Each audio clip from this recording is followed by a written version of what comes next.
Welcome back to All About Winning Daily Fantasy Sports. My name is Ty Patton. In this video, I will share my research and strategy for the tight end position and defensive special teams position, week 6 of the NFL. Oftentimes, people are willing to punt the tight end and defense special team position, meaning they're just looking for the cheapest viable that they can use. For me, I'm not willing to punt any position. I'm going to research the tight end, defense, special teams, and with any position, I'm obviously looking for value so that I can spend up in other areas, but I don't punt any position. Through the first 5 weeks, the tight end position has been difficult to project, and the scoring is very close within the top 5. And I'm going to show you that. And the best way to do that is by taking a look back at week 5. The top 5 projected in week 5 were as follows: Ingram from the Giants, Ertz from Philly, Waller from the Raiders, Andrews from Baltimore, and Hooper from Atlanta. The actual top 5 scoring were Ertz from Philadelphia, 16.70 points, Bells from Houston with 16 points, Cook from New Orleans with 14.10 points, Hooper from Atlanta with 13.60 points, and Izzo from New England with 11.90 points. 13 points separated the number 1 scoring tight end from the number 20 scoring tight end last week. Only 5 points separated the top 5. The top 5 scoring in week 5 scored a total of 72.30 points, and that was on 26 targets, which breaks down to 2.78 points per target. And I like to use the points per target and not receptions. And I'll show you that number is almost a full point higher than the average when we get to the first 5 weeks statistics. But last week was one of the highest scoring fantasy weeks that I can remember. So targets, matchups, red zone targets are the factors that can help you separate the top tight ends from the bottom week in and week out. The top 5 targeted tight ends through the first 5 weeks are as follows: Ertz from Philadelphia, 45 targets, 9 targets per game. Kelsey, 43 targets, 8.6 targets per game. Hooper from Atlanta, 42 targets, 8.4 targets per game. Andrews from Baltimore with 39 targets, 7.8 targets per game. Kittle from San Francisco, 29 targets for 7.25 targets per game. These top targeted tight ends have scored a total of 376 points through the first 5 weeks on 198 targets. This comes out to 1.90 fantasy points per target. Remember, I said that last week was a really high scoring week. The top 5 last week averaged 2.78 points per target, but the overall average through the first 5 weeks is 1.90 fantasy points per target. Now, the following is the top scoring tight ends through the first 5 weeks. Hooper from Atlanta averages 17.5 points per game. Andrews from Baltimore, 16.6 points per game. Kelsey from Kansas City, 16.2 points per game. Disley from Seattle, 14.8 points per game. And Ertz from Philadelphia, 13.6 points per game. So you can see not even a full 4 points separates the number 1 from the number 5 tight end through the first 5 weeks. Because tight end scoring is so closely grouped, another way of finding value is to week in and week out look for the tight ends that have the best matchups. Now, one thing you want to consider and look at is, have these teams actually faced a team that uses the tight end? Some teams don't really use the tight end position, and if they do, it's very rare. In week 6, these are the teams that are worst against the tight end, and I'll tell you the team that they're playing. Arizona, number 32, they're giving up 20 points per game, which is 8 points more than the next slowest team. 20 points per game. This week they're going to be facing Atlanta's Hooper. He's $5,000, $2,000 cheaper than Kelsey. I'm going to have a lot of Hooper in my lineup, so I really like that. This is probably one I do consider ownership, but this is probably one player that I'm really going to be locked into. I think there's value there, the matchups there. There's a lot of things there, which I'll cover here shortly. Number 28 is Tennessee. They're giving up 12.4 points per game. This week they face Denver. Their tight end is Noah Fant, the rookie. Tied with Tennessee at number 28 is Seattle. They're giving up 12.4 points per game to the tight end. This week they face Cleveland, and their tight end is Ricky Seals-Jones and Demetrius Harris.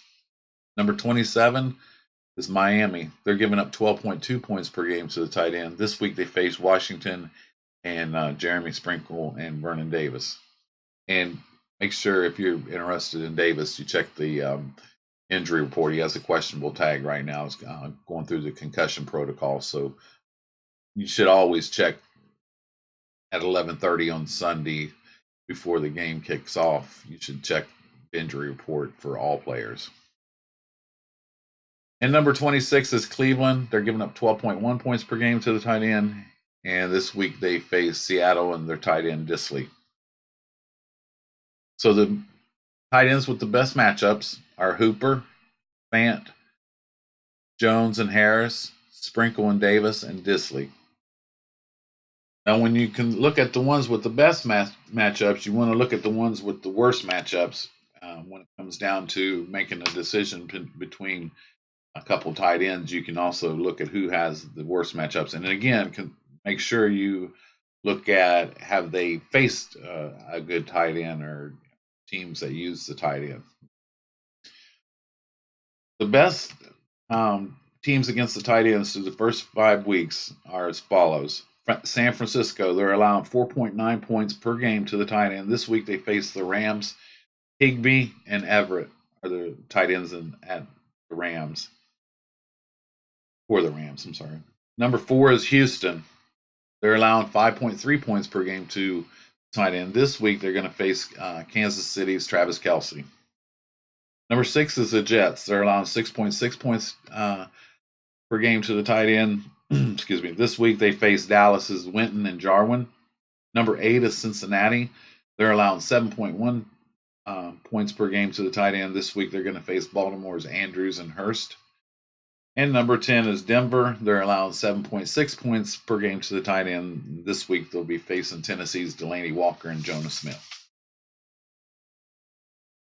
Another thing to factor in with the tight end is to look at the red zone targets. Touchdowns are very volatile and hard to project, but you can gain an edge if you know the tight ends that are at least getting targeted when they do get inside the red zone. The following is the top 5 inside the red zone. Ertz, he's received 7 targets inside the 20. One of those was inside the 10. This week they face Minnesota. Kelce, he's received 7 targets inside the 20. 5 of those 7 were inside the 10. This week they face Houston. Kittle has received 6 targets inside the 20. 2 of those were inside the 10. This week they face the Rams. Witten has received 6 targets inside the 20. 4 of those were inside the 10. This week they face the Jets. And Hooper for Atlanta has received 5 targets inside the 20. 2 of those 5 have been inside the 10. This week faces Arizona.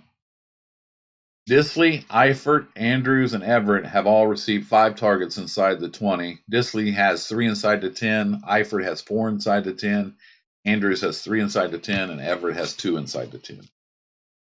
Value and ownership are very important. If ownership is leaning towards people spending down, then I'm going to probably spend up. If they're going to spend up, I'm going to look for value lower.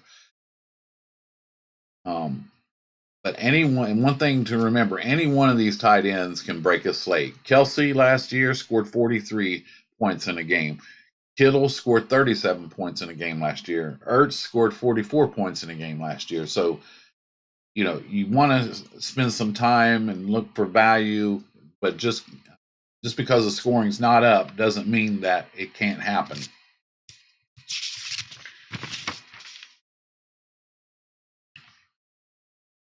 So, putting all these numbers together, these are the tight ends that I'm going to target in week 6, and I'm going to tell you why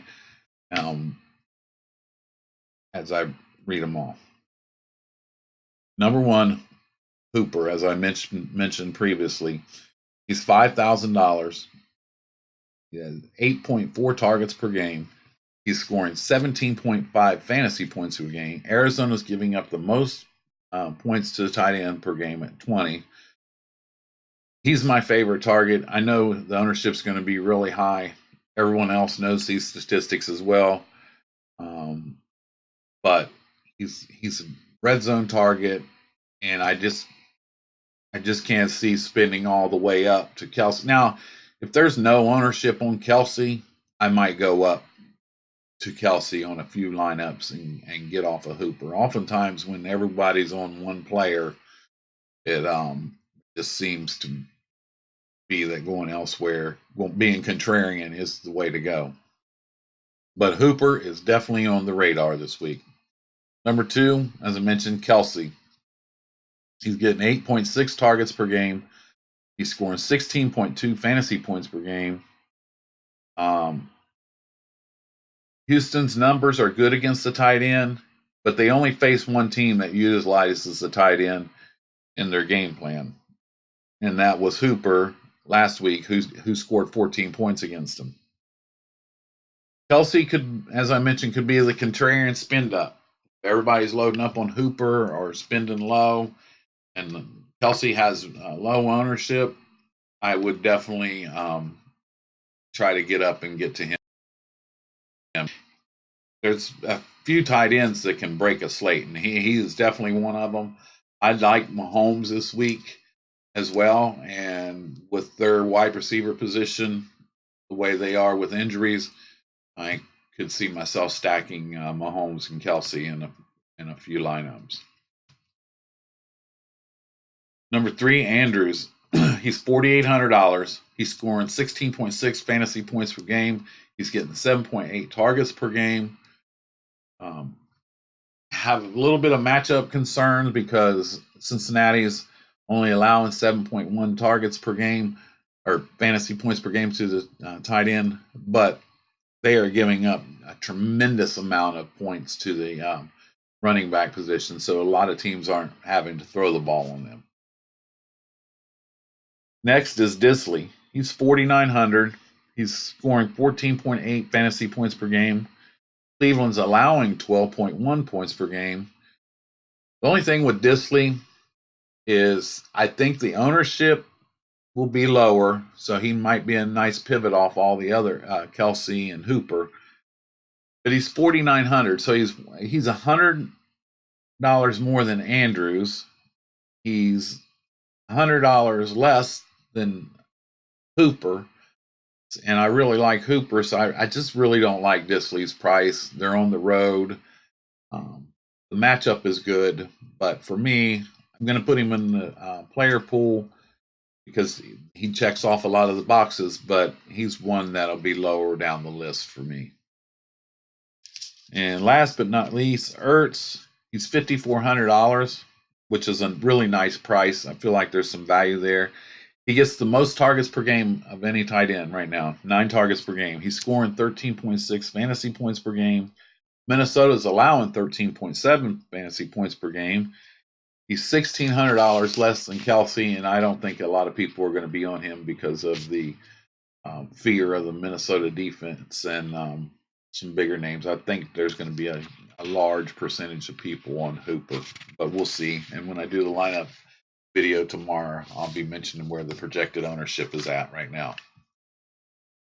Again, depending on ownership, I'll be utilizing one of the following tight ends in my lineup for week 6. Hooper, Kelsey, Andrews, Disley, and Ertz. The main piece of advice I want to give you with the tight end is don't punt. Look into it and consider it. Don't just scroll down and find the cheapest tight end that's going to be starting and plug him in. And it might work out for you, but for me, that's not the strategy that I use. So as I mentioned, I don't punt any positions, which means I try to find the best value and matchup when I also look at defensive special teams. which is what I'm going to break down next. I don't just scroll down and find, excuse me,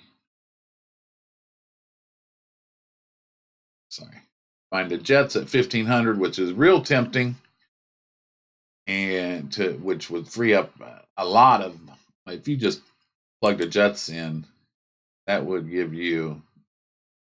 take you from 5,500 per player to 6,000 per player. It's tempting. It could happen, but I'm not going that route. That's not how I'm going to do it. I look at the matchups and the game totals, not just the lower scoring games. The games that have teams that are big favorites interest me as well, because if they're a big favorite, they're going to have, according to the way Vegas is looking at the game, they're going to be well ahead, and there's only one way to catch up when you're way behind. Ask the Dallas Cowboys what happened to them last week with the Green Bay game. You have to start throwing the ball, which means all kinds of bad things can happen. Sacks, interceptions, fumbles, interceptions for touchdowns. So matchups and point spreads can tell you a lot. Don't just look for the game with the lowest total. Now, looking at the matchups and game totals, I can, as I mentioned, that can tell you a lot. With that in mind, these are the defenses that I'm going to target, and I'm going to tell you, give you some numbers to support why. Baltimore, one of the biggest favorites at home. They're the biggest favorite this week on the main slate at 11.5 points. $4,100, slightly under Dallas. I believe was at 43. Dallas is 43. I believe. Yeah, the Cowboys are 43. So they're right underneath Dallas. Home favorite. They're liable to build a lead, which forces Cincinnati to throw the ball. And as I mentioned, if you're way behind and you have to throw the ball, the defense pins their ears back, comes after your quarterback, and all kinds of things can go bad. And they're one of the defenses that I like. Cincinnati's offensive line is porous at best. Remember a couple weeks ago against Pittsburgh, I think Pittsburgh actually might have set some type of team record on sacks that night. But Baltimore is definitely going to be on my target list for defenses. Next is Denver. They're a home favorite. Tennessee is allowing just under 4 sacks a game. If Denver gets a lead and Tennessee has to throw the ball, it could be a very long day for the Tennessee Titans in Denver. Denver's not giving up hardly any yards through the air. And if they could put a pass rush on Mariota, you could see things really going bad in a hurry. They're also $3,100, which is 1,000 less than Baltimore, and they're a home favorite. They are also the lowest total on the board. Vikings, 2,600. They're a home favorite. They average 4 sacks a game at home. I could see them shutting down Philadelphia's running game and forcing Wentz to the air. And again, here we are in the situation with the passing game, and the projected ownership for them right now, I looked at it this morning, is really pretty low in comparison to the other ones. I don't know if it's some type of trap, but they're $100 cheaper than the Dolphins. So I'm not sure why it's like that. I mean, the Dolphins are home as well, but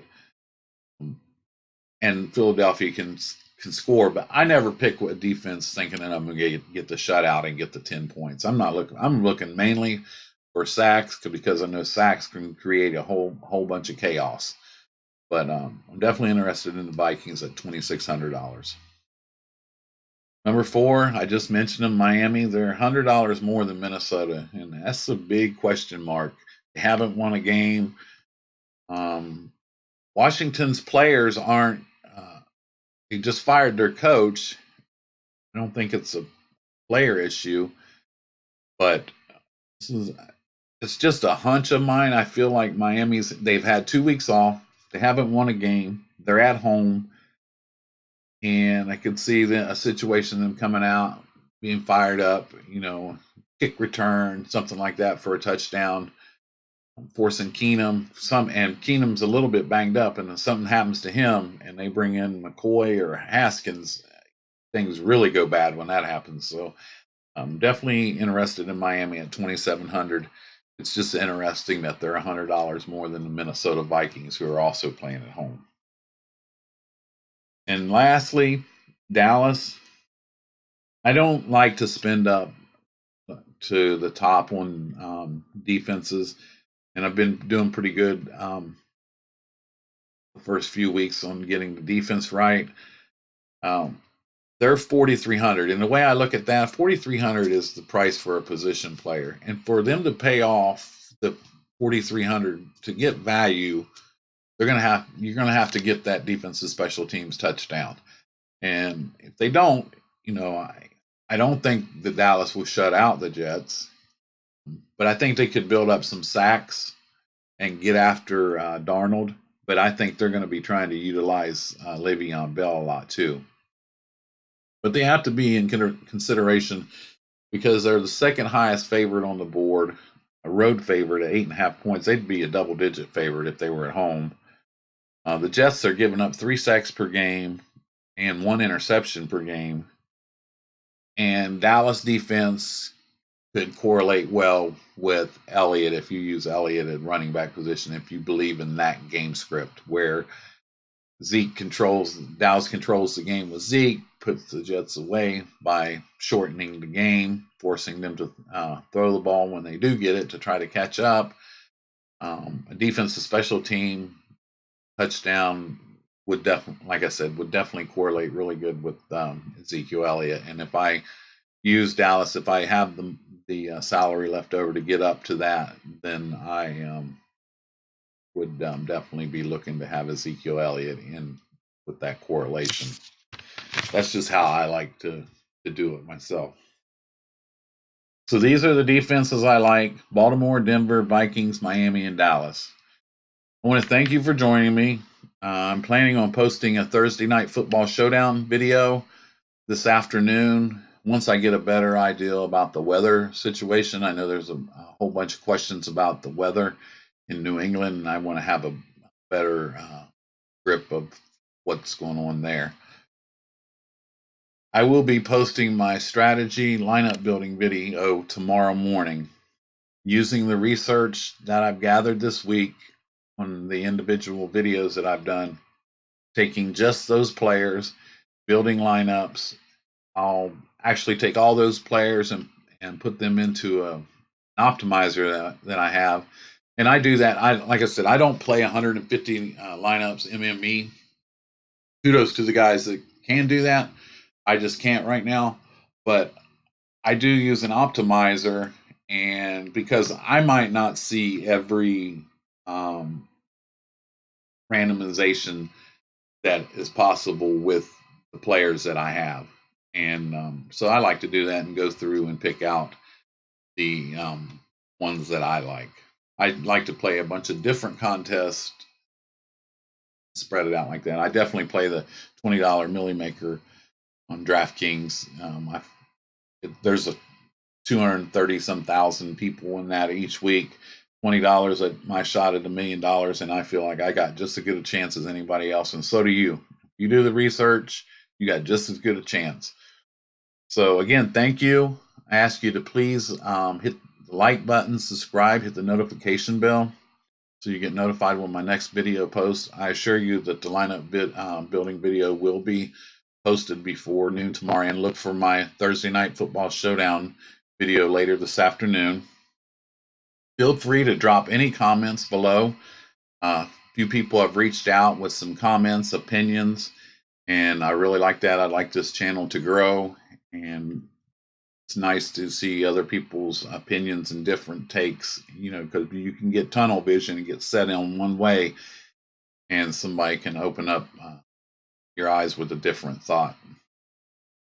So with that, I'm going to wrap this up. I'll see you real soon.